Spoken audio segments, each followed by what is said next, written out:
अभिभावकन सबै मेरो सङ्गठन हो। तपाईँहरू निस्वार्थ रूपमा कसैले पैसा दिन्छ भने पनि खानु होला। मसँग चिया हजुरलाई खुवाउने पैसा छैन। कुदिने हो चिया बाली नै दिने हो न, दिइहाल्ला न। कोही दिएपछि खाया, नदिएपछि कोही तैँले पनि खानु सक्छ। भोट चाहिँ हजुरले आफमा हाल्नुपर्ने हो। आफमा स्वतन्त्र हो म। मेरो यो सङ्गठन कोही छैन। भोलि मैले जिते पछाडि पनि मेरो कार्यकर्ता यताउता कोही गर्ने होइन। सबै तपाईँहरूकै म एउटा छोरा हुँ। हजुरहरूले चाहिने भोट हाल्नुभयो भने म सही काम गर्छु, निस्वार्थ रूपमा काम गर्छु।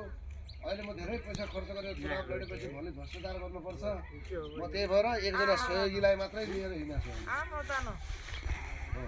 अब म फेरि दोस्रो पटक भोलि पर्सिका चुनावमा पनि यहाँ आउनु एक्लै छु नि त।